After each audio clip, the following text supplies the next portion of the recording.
From the south end zone of Kyle Field inside 12th Man Studios, I'm Will Johnson. Welcome to this edition of The Beat. The Aggies this past weekend were trying to stay sharp on the diamond, and later on this show we'll be joined by baseball seniors Blake Alleman and Mitchell Now.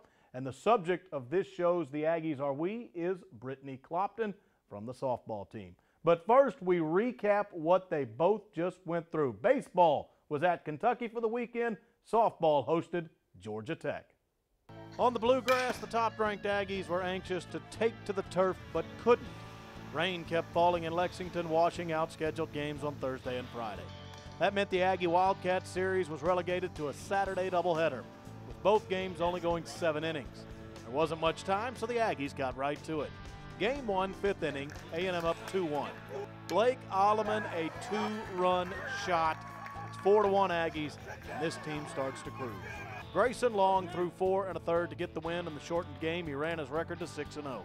Andrew Vinson worked 2 2/3 for the save. A&M takes game 1 of the doubleheader 5-2. Second game, top of the first. Nick Banks is one of the best in the SEC, and he goes yard, plating a couple and getting the Aggies out to a lead. In the third, Mitchell Now went deep. It was his second home run of the day. He also had one in the first game. In the fifth, J.B. Moss, a home run as part of a 3-run frame. That puts it away. Ryan Hendricks in relief gets the win after throwing 2 scoreless innings. Mark Eckers slams the door to finish it, and he gets his 4th save of the year. The Aggies 6-3 the victory in the second game, and it's a doubleheader and series sweep of the Cats. Texas A&M left Lexington well out in front of college baseball and the highest winning percentage in the nation.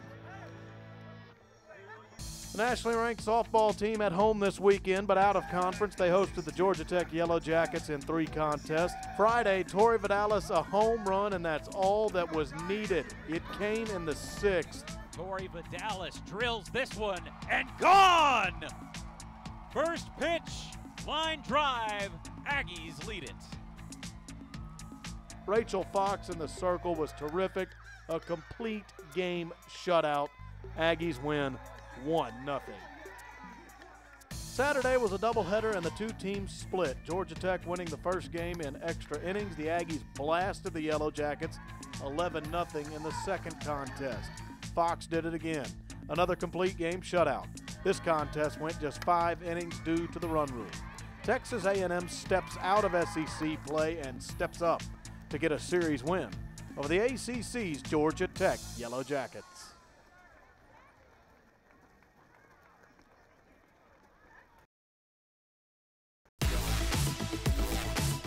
The Beat is presented by AT&T, building you a better network.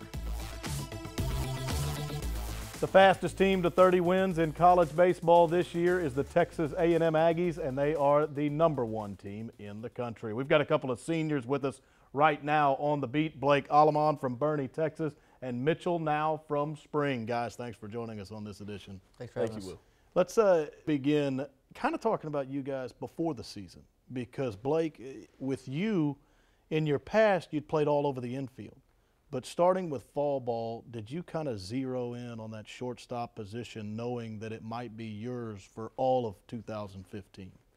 Yeah, you know, Coach Trosen the last year told me that he wanted me to come back and play shortstop this year, so I really focused on that, and I played it my whole life, so it's nothing really new or special to me. I have bounced around here at Texas A&M, but growing up I played shortstop. I feel comfortable there, and so I was really fortunate to have that locked down in the fall and worked on it, and just kept coming at it and not worry about other positions. I got to focus on one thing, so it was very comforting to have that. And Mitchell, with you, you made a real commitment that's got you off to a hot first half of the season.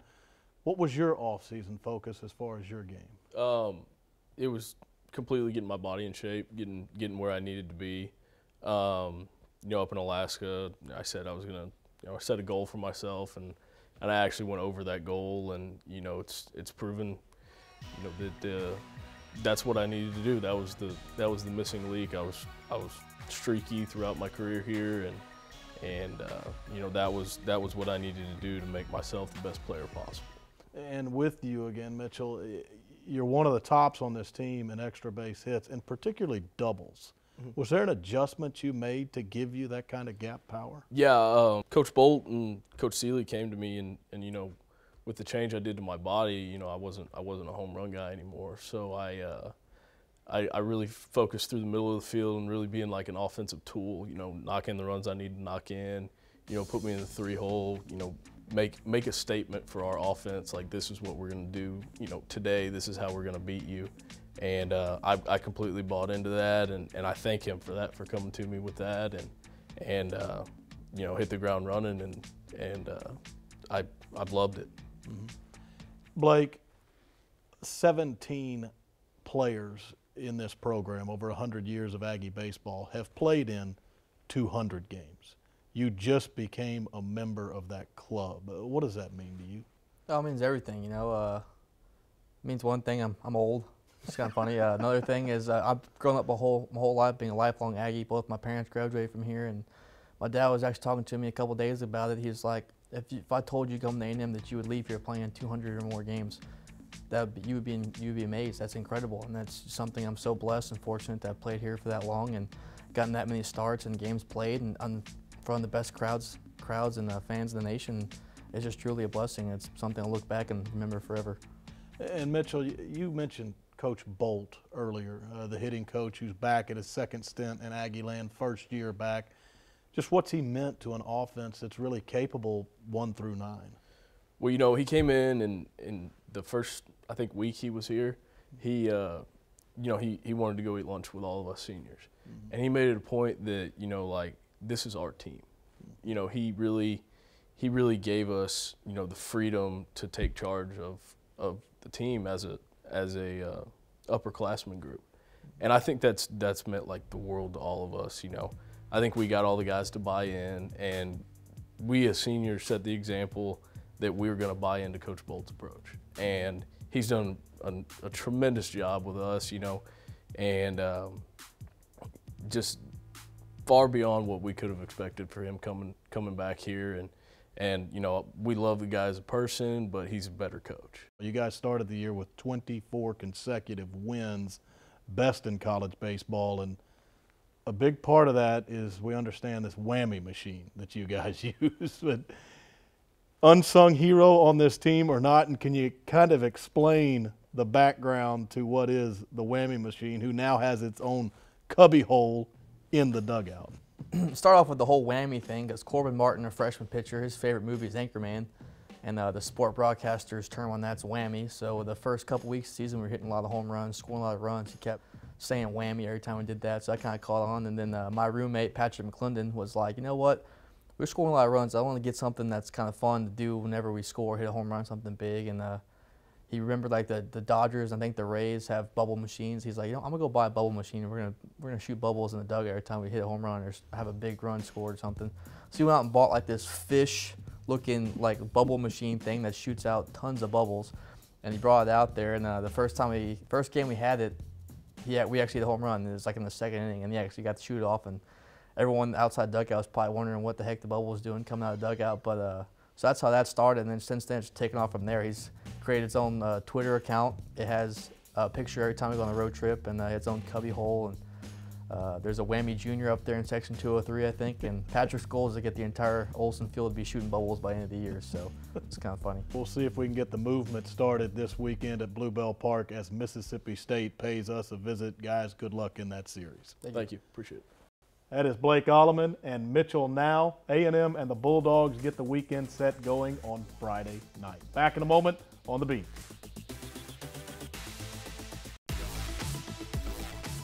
This segment of The Beat is brought to you by Bud Light, the perfect beer when you're up for whatever.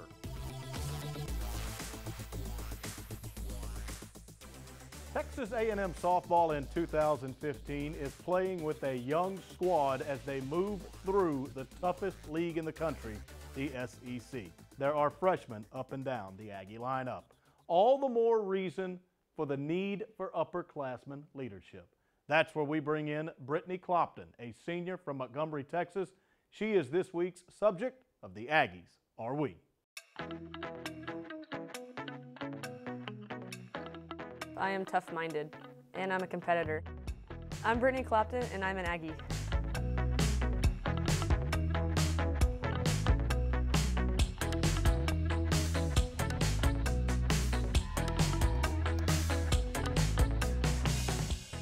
From her earliest childhood memories, Aggieland has always been a special place for Brittany Clopton. Family ties to Texas A&M made College Station a regular destination. I came to football games, softball games, different sporting functions. We went to Aggie Musters on a yearly basis, came up to a few silver taps. Everything growing up was evolved around Texas A&M. Growing up only an hour away made A&M easy to visit. As a young child, she knew Texas A&M was the place for her.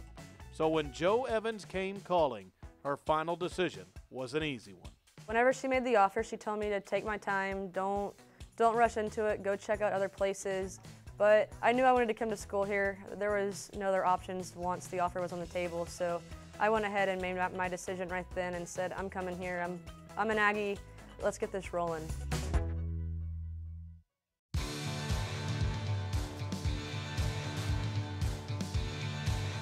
Texas A&M softball came into 2015 with a lot of youth. Upperclassmen leadership was a must-have for this bunch to find success on the diamond. Everyone on the outside had no expectations for us, didn't expect us to be good, expected us to be in a developing year, and we've come out and we've, I guess, impressed some people. We play with a lot of fight, we're never giving up.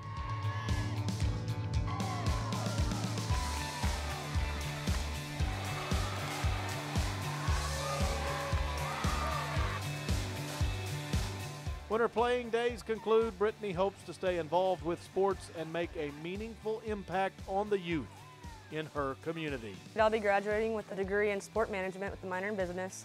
I would like to stay within sports, but I want to work with youth.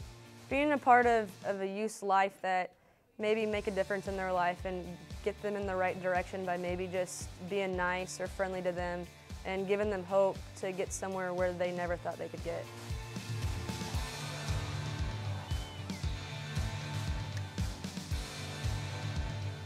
I'm Brittany Clopton, and I'm an Aggie.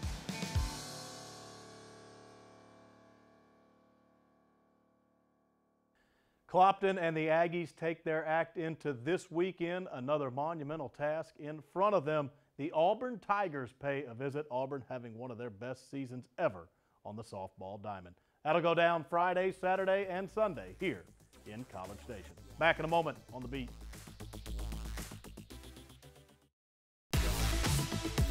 This segment of The Beat is brought to you by Pepsi. Now is what we make it. Grab a Pepsi and some friends and get out there and live it. It's time to live for now.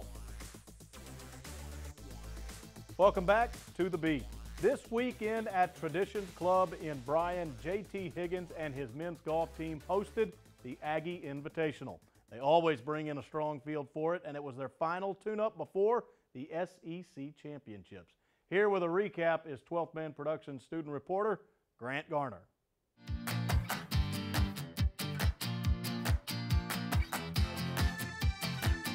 The Texas A&M men's golf team concluded its regular season schedule in its home tournament, the Aggie Invitational. The tournament, now in its 9th year, hosted a competitive field with some of the best teams in the country, including 4 top 25 squads.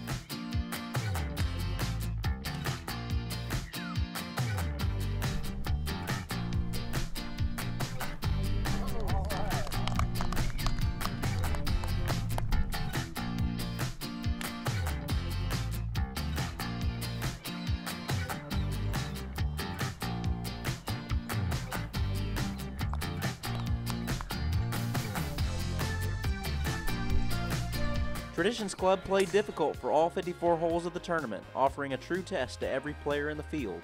Saturday consisted of strong winds and cool temperatures, while on Sunday, rainfall moved into the Brazos Valley with the cool temperatures lingering.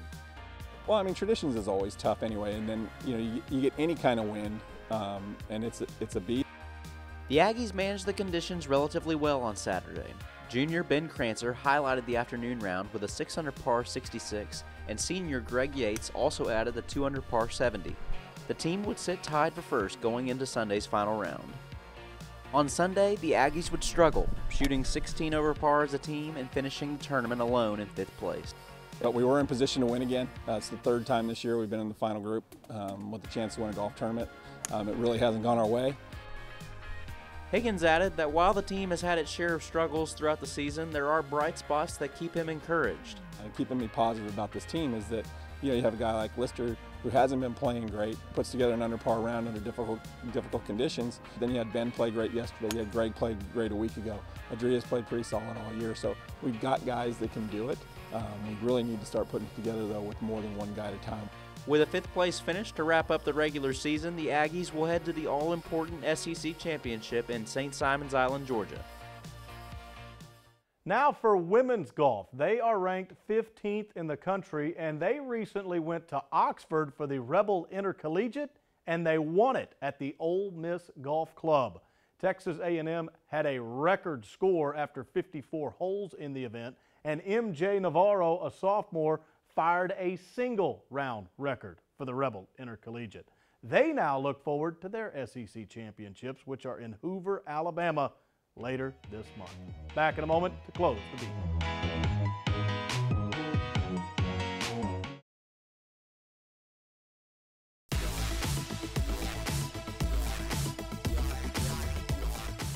Almost time to say goodbye on this edition of The Beat, but before we go, some more success in the Aggie athletics front. Men's tennis on Easter, they got a very big win on the road at nationally ranked Florida. They're looking forward to hosting their SEC championships later this month at the Mitchell Center. Track and field off and running outdoors, and this weekend they were at the Stanford Invitational.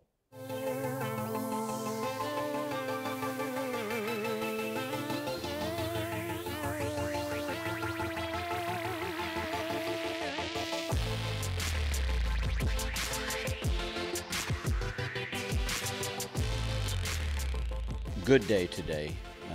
Yesterday was a real good day. Today, conditions weren't exactly what you want. You know, it got pretty cold and wind was blowing pretty hard. So it's, but like I just talked to the team about, it doesn't make any difference. Everybody's in the same environment, so you gotta get it done there anyway. So we're trying to look at some people and see, is there some people that we are think might contribute, but then on meet day they're different individuals, and you kind of see that, and that's a good thing. So yeah, I think there's some possibilities of some people being involved in the short relay. Long relay, we didn't find anybody that I think that would contribute any different than what we already know today, but across the board the team's doing pretty well.